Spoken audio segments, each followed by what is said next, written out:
All right, looks like we're live. Welcome to the business panel. So I'm Jake Goldman. I'm the president and founder of PenUp, a full-service agency that has grown to just over 100 employees, and I have an amazing group of web agency owners from around the world, all actively, and from what I know, very successfully leading shops that identify WordPress as their platform of choice.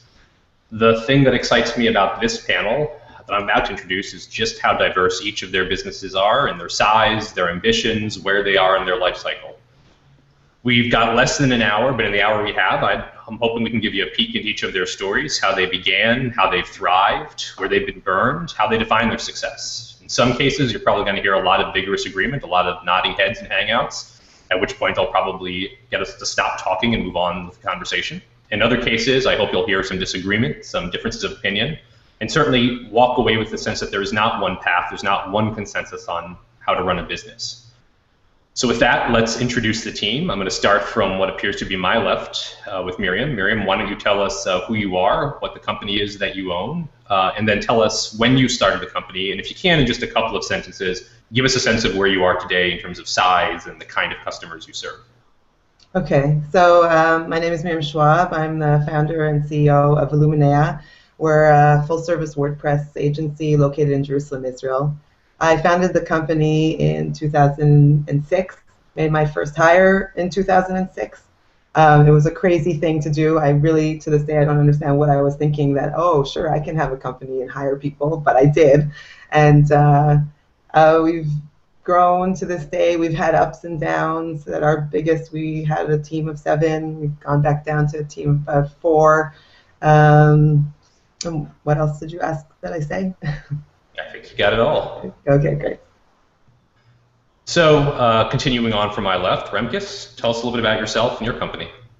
Yeah, my name is Remkus de Vries. I'm from the Netherlands and been in the game since 2007 with focus on purely WordPress from the get-go. And Foresight Media has been focusing, I would say, for the last 3 to 4 years, more into the enterprise market, and with a strong focus on financial and anything related to that. Yeah. And did you mention how many people you have today? About how big your team is? So we have about there's 2 ways to measure it. Look at full-time equivalent, FTE, and of course the amount of people. But FTE would be around 6, 7. People vary from project to project. I would say around 10. All right. Continuing on, Shane, tell us about yourself. Hi, everybody. I am one of the partners at Modern Tribe. We are part agency, part product company. And I think we've all decided that our next adventure is we're going to build a booze house and build our own speakeasy. Anyways, aside from that, we're mostly freelancers, a handful of employees, and most of you know us from either the events calendar or a number of the large projects that we do, or the fact that I'm trolling Jake in the chat while we continue this session. Speaking of trolling, would that be a distributed beer house? That would be awesome. Technically, I think it would be far more interesting if it was in somewhere like Nicaragua or the Dominican Republic, and we could all just fly there. All right, well, not wanting to touch that any further. Tom, do you plan to open a beer house? I mean, I feel like this is a distributed beer house right here, right now. Hey everyone, Tom Willmot here. Co-founder of Human Made. We're similarly a product and agency company. Solely focused on WordPress development, don't so much touch the design side of things. We're about 20 people full-time. Been doing it for about 4 or 5 years now, and things are going pretty good. All right. And Tom, do you have a particular kind of niche of customers that you work with?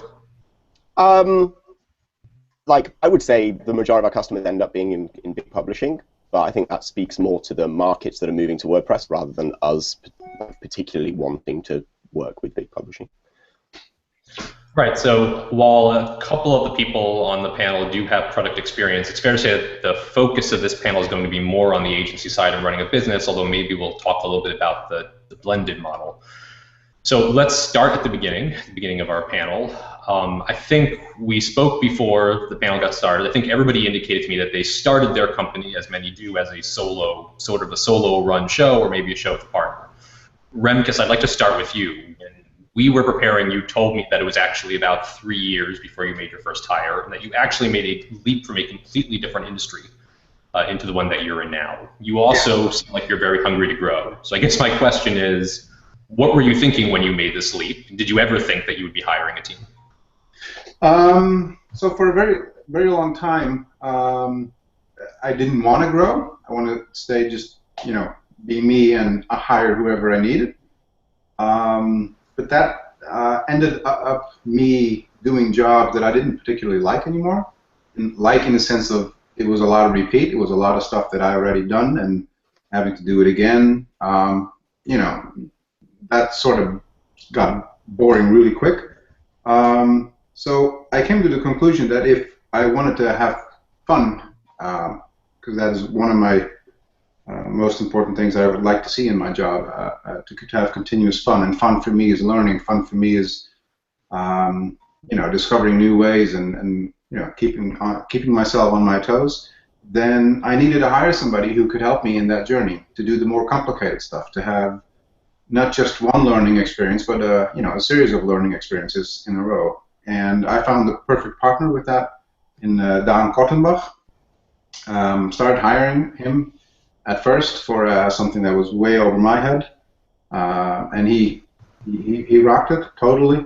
So I was like, this is somebody I could work with. And in the 2.5, 3 years after that, that sort of grew into let's see this as a partnership, and that's kind of what the next step evolved into. It wasn't that as a conscious decision as it maybe looks from the outside. It just kind of naturally grew in that direction. Dude, is that totally normal? Like, for all of us who have partners, is basically your first employee essentially your partner? In my case, yeah. I co-founded Human Made from the beginning with Joe, so there was never a time where I was just a lone ranger. Other than maybe, when Joe was too young to work and I was like 17 earning a few bucks doing WordPress development. But do you guys have child labor laws in the UK? Yeah, but I didn't tell anyone about that. Tom, do you think you would have started the company if you didn't have a partner? Yeah, probably. Yeah, I think like it was. So me and Joe were working together on kind of freelance contract projects. And I think I would have been doing that anyway. I kind of, got Joe into it to help me out. So I think had Joe not been interested, I would have probably found somebody else. And maybe that wouldn't have been a partner because Joe was an obvious partner, being my brother. So maybe I would have hired somebody instead, right? So who knows whether now Human Made, instead of being a partnership, maybe that would just be me and I would just have hired people instead. I don't know. So I think one of the interesting things about these conversations for a lot of people that might be watching this is sort of the intentionality versus sort of the accidental nature of starting the company, right? When you say you started a partnership, were you thinking about the business and legal and corporate implications, or was it, here's a few friends, here's a few family members, we all like doing this, let's do it together, and it shook out that way? Yeah, so definitely intentional, right? Like we sat down and discussed.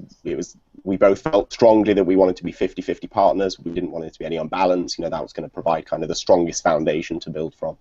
So that was definitely an intentional decision, for sure. Yeah, I don't know for the other people here whether that's a similar story. I'd love to know that. Shane, you have an interesting story, I think, in terms of like how your partnership formed, how you've changed your partnership structure. Tell us about how your structure has evolved and how you started. Sure. I mean, in our case, I was freelancing for a number of years solo, and Peter was also doing the same thing. And I had worked with other freelancers before Peter, collaborating on bigger projects, having people do things I could. It was just a really good mesh. And we got to a point where we were doing so many projects together as a part and having things like, well, this is my client. No, it's my client. And trying to figure out whose brand went on things. And, to a point where eventually his wife were like, will you two just get it over with and just figure it out and merge your companies? And that led to, I think in 2006, we brought both our teams together, and then grew onwards from there. And since then, we've actually taken on a third partner. One of our, he was our first employee who wasn't an owner at that point, and he just came on and made himself so freaking invaluable that the idea of not having him was terrifying. And so when Oracle offered him really an honestly obscene amount of money to go be a high-level manager over there, we sat down and we're like, well, what does it take to not? And he's like, well, I want a stake. And a real stake, not just a token stake. And so that was an interesting conversation that evolved and became real. So today we're 2 majority partners and a good stake but not majority partner. So Miriam, you're, I think, the only one that is effectively, in how you describe it, a solo owner. Is that right? Yeah. And so start maybe before you even get into ownership, tell us about your sort of intentionality when you started the company. What were your beginnings like? Why did you start your company? My beginnings were very much accidental. Like there was I really didn't have a plan. I actually started out I came from a different field. I came from the field of intellectual property, but I had my 4th kid, and I always had like a love for computers and things. And so after I had my 4th kid, I used my maternity leave to actually teach myself how to build websites. And then I started offering that in addition to English language types of services, which are in need here in Israel for marketing and things like that. And then I moved more into the web until I was completely in the web, and then into WordPress. I just kept falling into things. There was no plan there, which probably wasn't good. And including my first hire was with me till today. And in many ways, she is like my partner. Like what Shane just described, if Rebecca, her name is Rebecca Marquez, if she would leave me, I would be devastated. So if that would happen, we'd probably have to have that conversation as well. But yeah, I didn't really know where I was going, and I started freelance, and then I had a hire, and we were like this, and it kept kind of falling into things that I didn't exactly expect. If I had planned it from the beginning, I probably would have looked for a partner who could complement me in many ways. Because like I mentioned to you guys, as a sole owner, I get the flexibility that I need as a mother, which is really one of the reasons also why I started my business. But on the other hand, I almost never can take a proper vacation. I really, really am dying for a vacation. I can never be completely turned off, and that's a very big disadvantage. Does anybody, I mean, so Miriam, so now you've made some progress, you want to take a vacation, if you had the opportunity today, you would take on an equal partner? I think so. I'm a bit afraid of a partnership. I think it's in many ways like a marriage, and it can be very successful or very disastrous. And I've seen partnerships be disastrous, and that terrifies me actually. Especially if I bring on someone who, Tom, you said it's your brother. Like if I brought in a family member and it went bad, I mean, my family relationships are so much more important, So on the one hand, it terrifies me, but on the other hand, I think like marriage, you have to go with it and try it and work at it. And I see from you guys and from other people who are in business that I know that the partnership brings a lot of a 1 + 1 doesn't equal 2 in this case. I think 1 + 1 equals way more, right? And I think that's lacking in my case. And I would have pursued that if I had. You don't have to start from scratch. I mean, like I'm looking in the chat, and I didn't start to scratch from Peter. We worked on a ton of projects together for a while, and it organically evolved into a partnership. Reed worked for us as a freelancer for 3 years, an employee for another period of time before there was there's a lot of dating. Just like, I lived with my wife 5 years before we ever got married. There's nothing wrong with dating potential partners, to the point where Julie calls Peter the other wife. Barbecue couple. I get the same thing with Noel. I want to build on this a little bit, especially keeping an eye on the time. So one of the things that certainly struck me in hearing you now, talking to you before, what I hear universally is, oh my God, I don't know what I would have done without this partner, without this, in many cases, this first employee that became a partner. Yet I hear all the time from business owners, people wanting to start an agency, this phobia, I can't hire this first person. There's nobody that can be as good as me. I don't know if I can afford it. do any of you have any of you share a story about sort of the phobia of the first hire, or what the leap you had to make is when you made that first hire? Sure. So I mean, I think having a partner from the beginning makes the first hire a little bit easier, right? Because you go from 2 to 3 rather than from 1 to 2. So like practically that's a bit easier because you've got 2 people already bringing in money. So affording a salary out of the money 2 people are bringing in, a little bit easier than affording a salary out of the money 1 person's bringing in. Also, like the way things naturally aligned for me was that our partnership was very kind of well balanced in that I was good at one thing and Joe's good at another thing, and so we kind of complemented each other well. Which again, like we weren't necessarily hiring into a big weakness. Like if I been a sole owner and been hiring my first person, it would have been like absolutely critical that I found somebody that filled kind of my weaknesses, right? Because everything would be riding on that first hire. So I was definitely we were definitely pretty aware of that, but I think also having a founder like minimized the risk somewhat. We definitely did everything wrong. Like I think we interviewed 1 person and gave him the job. Was it a difficult decision to make that first hire? Was it something you had to jump over, or did it just seem like, of course, it's time? There's no question. We left it until there was like 0 risk. Like we've got enough money to pay this person their salary for the next year without them doing anything. Hence, let's hire someone that we think's good, and if they're not, because neither of us trusted our ability to judge that at all, because we'd never done it before. And I think like generally, certainly in the early years, that was my attitude to a lot of things. Was I don't have a clue what I'm doing here, so let's make sure I'm not putting the company on the line with all these decisions. Shane, you obviously, or maybe not obviously to all the people watching, but you're known for pioneering more of a blended model. It started as really all freelancers. You've written a lot about the freelance-centric model. Tell us about the process of getting your first freelancers, making the jump to employee. What did you learn? How did you try out freelancers? Tell us about that side. So it hasn't actually changed that much. Our process is, we talked about dating and marriage, and it's really actually apropos. When we've got a project to put together, whether it's for Stanford or for Microsoft or whoever that we're building the site for, I try to put the team together. If I can pull from people that I trust and know I do, sometimes it's time to bring somebody new in. And so we have for better or worse, you call it a recruiting process. I go out and I talk to a bunch of people. Sometimes at WordCamp, sometimes people reach out to us, sometimes we post ads on places like Authentic Jobs or a number of the other boards where we know people sit. A lot of times we ask for referrals. And then once we kind of go through people's conversations or we pull them for referral, we put them into a trial. So usually for us, these are paid because we're not there's such a strong reaction in the industry against unpaid test work that for a number of reasons we've chosen that it's worth the value, even if it's throwaway work, to pay for it. And we do about 4 to 8 hours worth of a task. So whether it's a design task or development task, we'll put people in with the team on a project because one of the big things I've learned over the years of doing this is I actually tell people up front before they start their trial project, here's exactly what I expect from you and here's what it's going to take to win. And the fact that most people fail due to accountability, not technical skill. And so I tell them, I'm looking for how you deal with people. Go ahead. So how do you deal with the timing, right? Like when you trial somebody or you tell somebody, you go in thinking maybe they're going to work out, maybe they're not.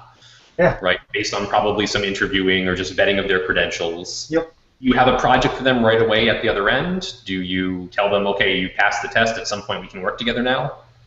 How do you time out a project?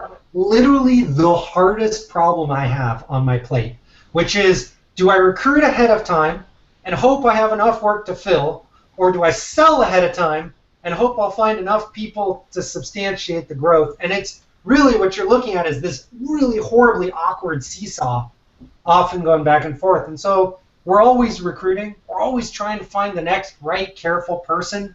And sometimes we recruit too fast, and I'm like, oh, wait, hold on. We don't have anything for these people to do. And sometimes we find ourselves where our team is overloaded. But mostly it's really carefully, one position at a time, strategically.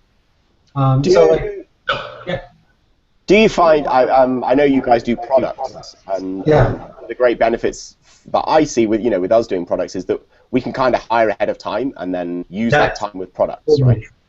I wonder if you guys also kind of experience that. Do you kind of cross people over? Like sometimes people are working on products and then they switch to client work when you get busy, or like how do you kind of? Yes, and I hate stuff.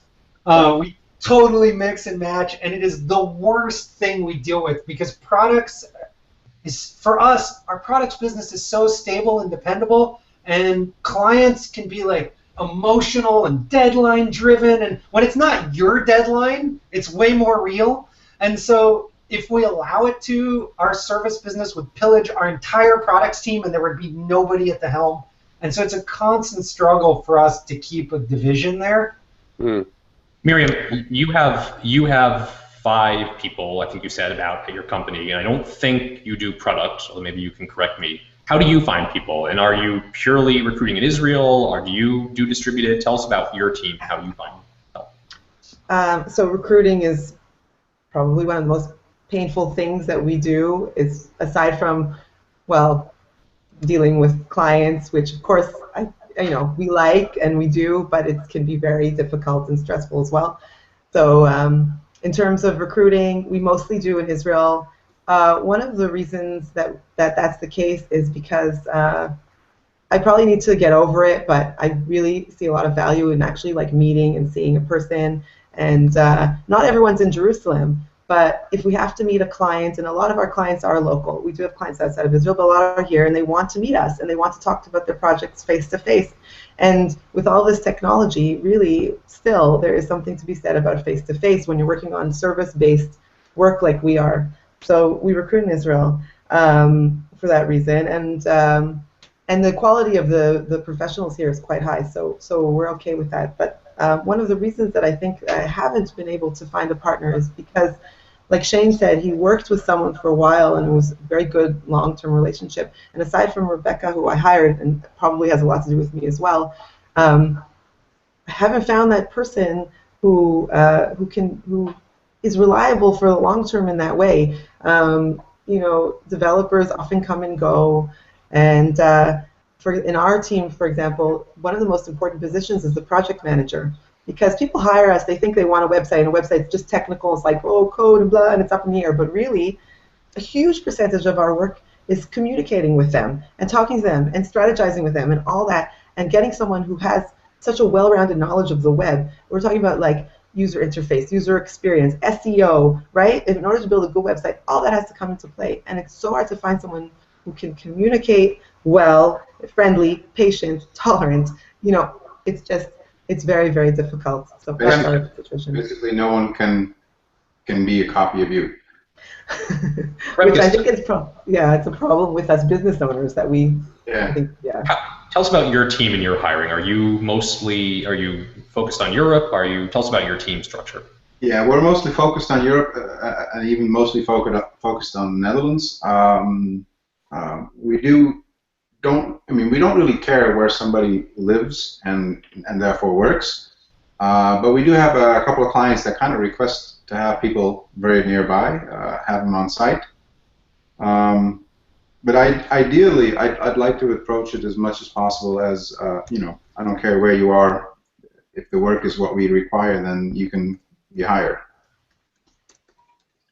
Tell us about, there's so many subjects we can talk about where you hit the speed bumps, right? Whether it's an employee gets let go or they just totally fall down on the job has been raised, the question of sort of the logistics. I know, Tom, you're much more sort of distributed. You have people as wide as Australia. You've had people in the States. You've had people obviously all over Europe. Tell me about across, if you can each maybe touch on maybe a different area. What's one big speed bump you've hit? What's one area where it's just, you didn't expect this problem? I don't know that we've necessarily hit any big speed bumps with hiring remote employees, other than the kind of obvious things like the legal side of it can be a bit complicated and the paying people side of it can be a bit complicated. I think the kind of big things that you need to get right. Oh, sorry, go on. It doesn't have to just be it doesn't have to just be hiring. Right. I think a lot of the speed bumps that we hit, certainly when we were kind of younger as a company, were to do with us kind of not being aware and ambitious enough of kind of where we could go. I think I kind of came from a background that wasn't tech at all. I just started this company in a vacuum. There's nobody around me geographically who does anything like this. So I was just kind of completely unaware of, like, that there's people like you guys doing this. And so for years, I just kind of did this on my own. And so that kind of meant that I didn't learn anything from any of you guys. I just, like, made all those mistakes myself, which is, like, looking back now, stupid. I should have made much more of an effort to get out there and see the community and kind of talk to other people who are doing these things, instead of kind of taking maybe a little bit longer to kind of make all those mistakes, learn all those lessons, until I kind of got here and I'm now chatting with you guys. How about you, Shane? I know you, in talking earlier, you certainly highlighted some lessons you wish you'd learned earlier. Can you talk about some of those? Oh, that's a good question. Well, in my case, it sounds like a lot of the people in this group fell into business. I don't know if that's too broad a term, but it took me 2 years to realize I was even in business. Because for the first 2 years, I was just hustling, trying to pay bills and figure out anything I could do to get out of the dot-com bust. So a lot of the things that I figured out were transitional points. Like a lot of people who ask for mentorship are talking about, like, well, how do I go from one people to multiple people? Or how do I go from a few people to a lot of people? Or how do I go from services to products? And it's these transition points. And a lot for me, like, the toughest point in our business has always been the big transition points. And what I've found is you usually work double. So you do the job you were doing before. So if you were a freelancer and you're trying to add people, you're still doing all the work you were doing, but now you're doing it at night, because during the day you're trying to figure out how to actually manage the people who are now responsible for doing new stuff. But until you're really good at it, you're learning on the job. And so there's kind of being prepared for these really challenging transition points in each business. I'll actually say, for me personally, I mean, we're just shy of 40 people, and the hardest transition was going from 1 to 2 or 3. By far.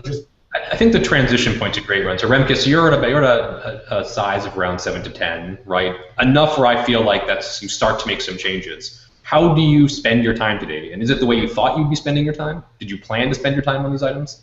So, yeah, I guess so. Because before I was doing this, I used to work as a project manager for a large insurance company here in the Netherlands. And even though that was inside a larger company, I have done a similar transition.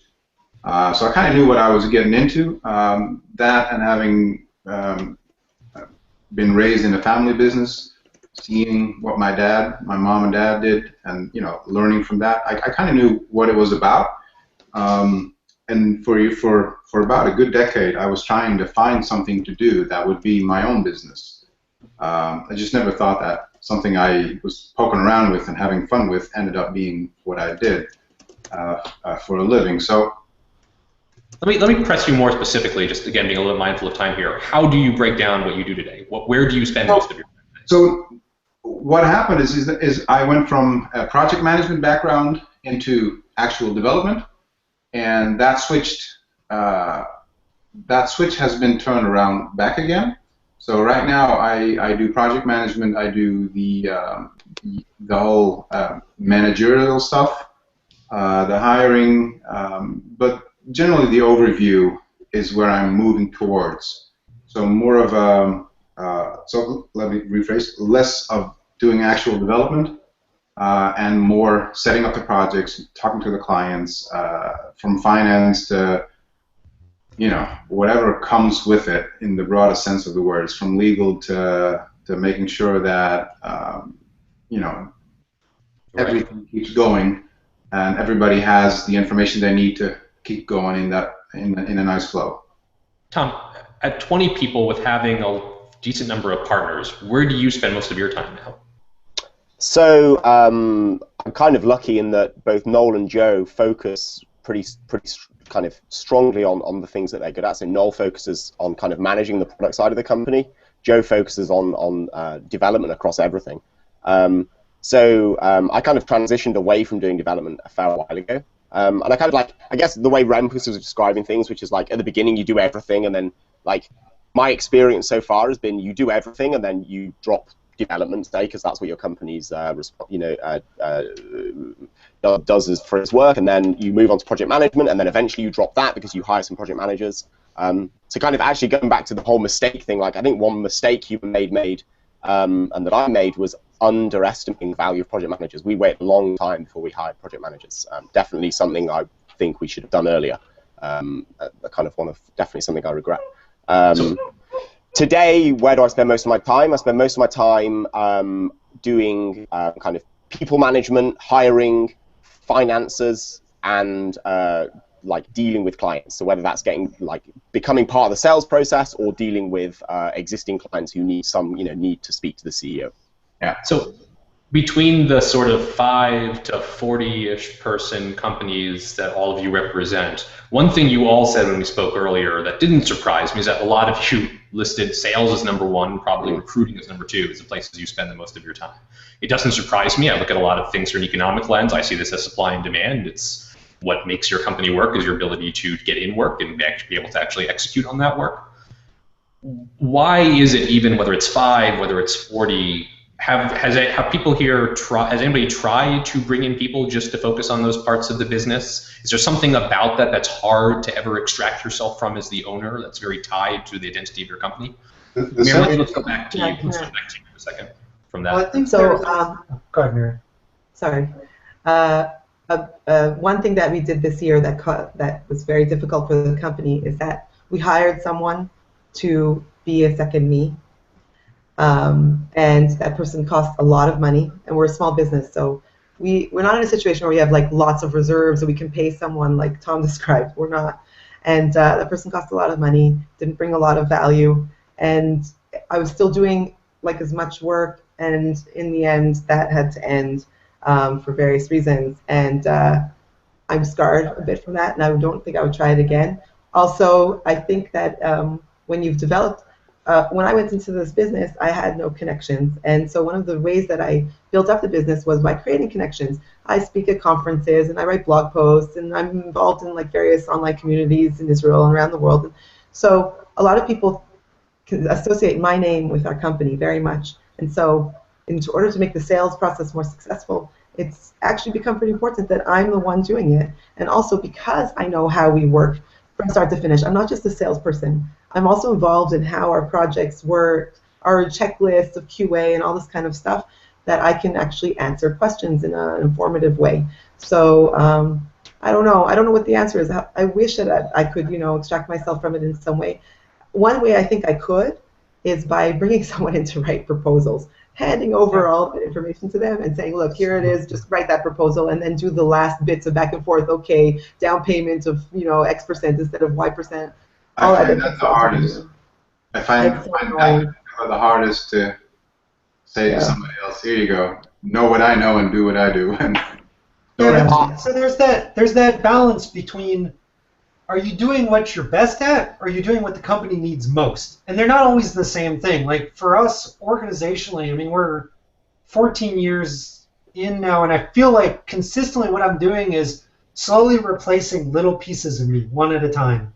And then I pull back a little more. And, a lot of part of that is the decision of like, even Peter and Reed have both talked lately about like, God, but am I happy giving up that piece? Because I like that piece. That's the piece I want. And so trying to give up different pieces. And you're right, giving up sales is challenging.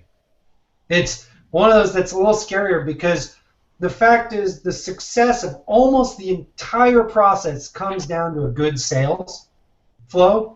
And you can either set up a project for complete success or complete failure in that first iteration, far more than any other person has the ability to affect the outcome. You think that's true? I mean, let me play devil's advocate a little bit here. Is sales more important for the owner than making sure that, say, production execution, right, is excellent for those deals, or is it, which will lead to referrals, which will lead to or is it that there's something about our owner egos? There's a hunger because we built this. We had to build enough work to get that first person, second person, third person, that there's a rush and there's the entrepreneurial adrenaline of closing. You're the only one qualified to answer that question as somebody who's actually building a sales team. So I mean, I absolutely think it's the second, right? I think that sales isn't more important than the work that you're doing, because and I think that that's evidenced by the fact that we all started first and foremost doing that work, and we extracted ourselves kind of away from that. Like, we hired people to do that and pulled ourselves out of that as the first job. I assume that's the first thing we all extracted ourselves from, was the actual development, because that's kind of the most important thing for you to hire into and to scale at the beginning. And like, project management was the second most important thing for me. Like, absolutely where I am now is how do I extract sales from myself. Like, we've definitely over the past 6 months, there's like lots of other people now in Human Made who are writing proposals and doing sales. And my next job is to extract myself away from that process so that I can then focus on the next. Yeah, Tom, we're in the position of trying to extract me, Peter, and Reed out of strategy. Because that's one of the challenges we have as a company, where we're not just offering, oh yeah, we'll build you your website. We're like, we're going to look at your business and solve your problems. And what we found is that that's a much different layer of dialogue. That is the role like we play as owners today, but I think we need to extract ourselves out. I see Remkus jumping out of his chair as well, so I propose this to Remkus, and I'd like to come back to you in the shading, because I know you feel strongly about this. But Remkus, let's say you had before you right now an amazing potential VP or director of sales that would be just as good, if not better, you are than sales, and somebody before you that's a VP of production, execution, strategy, whatever you want to call it, more of the sales in, make it happen. Yeah. Which would you pick? Would you pick the sales guy? Well, considering the fact that we've done very little sales in the last couple of years, and just kind of thrived on the natural growth of referrals, I'd be mostly interested in the sales, particularly because we have a lot of the other stuff pretty well taken care of. The whole project management is something we're very, very strongly focused on. Project management in the absolutely broadest sense of the word, not just having somebody, being the one that is in charge of a project or a bunch of projects, but just more in depth, as in proper education as a project management. I'd be most interested in sales and separating that from me, allowing me to focus on the stuff that I think are also well worth my attention. Tom, let me pivot the conversation for a minute, because I'm conscious of time and conscious of questions. So one of the things I've talked about in the past is whether a business conversation has anything to do with a WordPress conversation, right? Something that I've asked very publicly, because I'm very opinionated in the sense that I don't think those are necessarily related things. Clearly there are things that clearly WordPress is very relevant to this business. It's why the four of us, and not a different group of four people, are here talking at a predominantly WordPress-centric 24-hour event. Tell me how you identify with WordPress, both when you started and where you are now. Are you a WordPress business? I would say we still are a WordPress business, but I definitely recognize this kind of transition. Like, when I started, I was a WordPress fanboy. That was kind of all I knew. And as we've grown, like, the amount of stuff that we do day to day that I can actually say is WordPress is getting smaller and smaller, right? I still absolutely identify us as a WordPress business. I think fundamentally we wouldn't take a project on unless there was WordPress somewhere in there. I think that's kind of, to me, what defines us as a WordPress business, right? Like, we're not going to take on a website that's using another CMS. We're not going to take on that project. And until we do that, or until we take on a purely design project or something like that, then I think we are a WordPress business. And that's kind of how I identify ourselves. And that's a strategic decision, because being that focused means that we're then playing in a smaller pool and easier to rise to the top. Miriam, for you and your customers, is WordPress who you are? They find you because of WordPress? They find you for a different reason?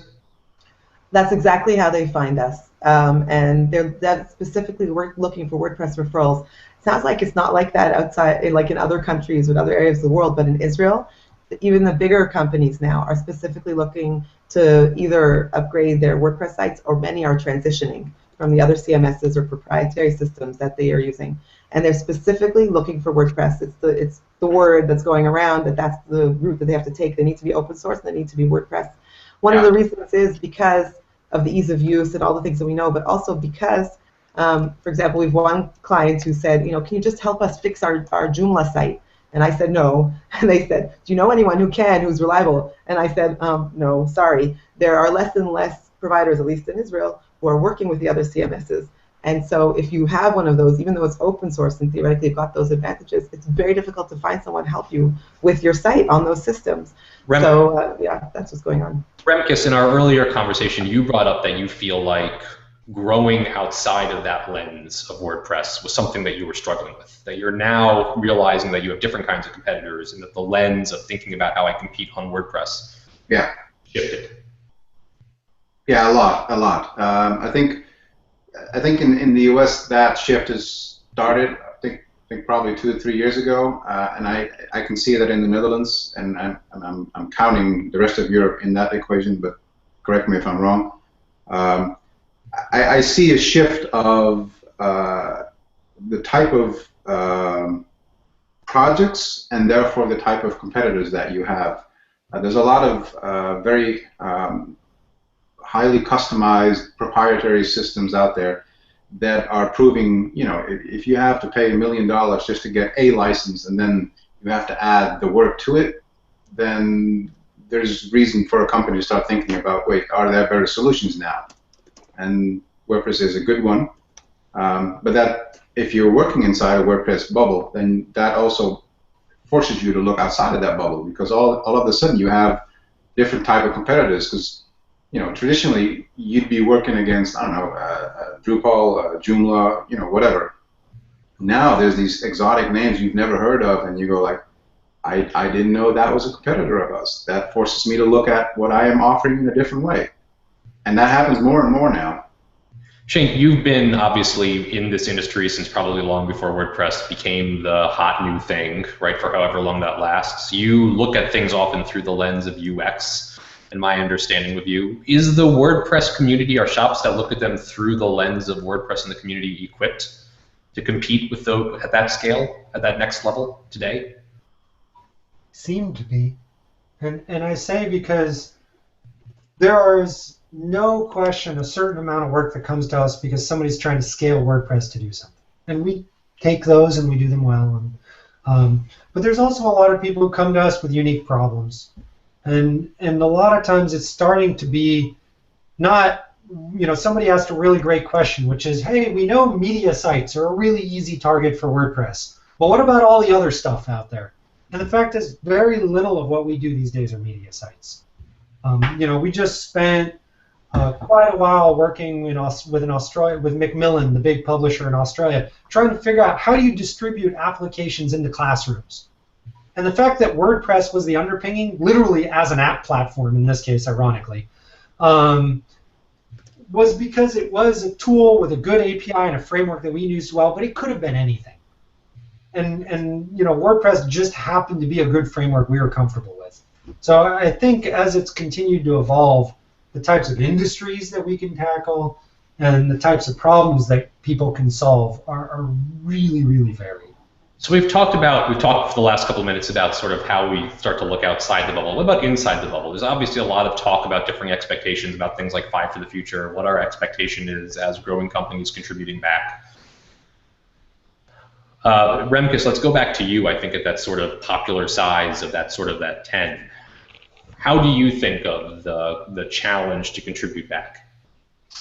It's an interesting one. And we like to think of it as something that is important, as something that needs to be done, but not necessarily by adding and contributing to core itself. I, for one, have been very active as an organizer for WordCamp Netherlands, WordCamp Europe. I think it's important that whatever the strategy you decide that you want to do, if you want to participate or not want to participate in X amount of percentage you want to give back, just look outside of just having core developers, helping in core development. There's so much more going on in the WordPress project that is interesting to look at and contribute to. And you may find yourself spending much more time than that 5% if you're doing something that is more aligned to what you're specifically liking. Shane, do you measure it, and how do you measure it across, especially so many people that are not quote-unquote full-time employees? We don't. Honestly, we have 2.5 million downloads on the .org repo. We consider there are a lot of people who contribute, like Matt's thing of contribute to core, and to me the plugin ecosystem is such a phenomenal part of what makes WordPress valuable and successful. And if you're putting a lot of stuff back into the repo for free, you're doing your part. That's our opinion. And we put a lot of time and a lot of energy back towards plugin in the repo. We also contribute to core. We have patches, we have stuff, but those are perhaps incidental rather than where we choose to focus. Miriam, at that size of 5, do you contribute back, and how? So it's very difficult for us to find some extra time or anything like that to contribute. So what we do is for the last 4 years, God willing, this will be the 5th year, we organized the local WordCamp in Israel. It takes a ton of time. We're basically the only organizers this year. We had a few more. Pardon? I said that's legit. I hope so. It takes over my life for like a few months until we actually have it, and then even afterwards. So anyways, that's what we do for now, and I would love to be able to contribute it more, God willing, in the future. Tom, and if you can just give us in a couple of sentences here, how do you see contribution? So we kind of publicly committed to 5 for the future. We didn't necessarily have to change anything. We were kind of already well hitting the 5%. I think for me, like, we didn't contribute a huge amount in the early days, mostly because just the people who were working at Human Made weren't contributing.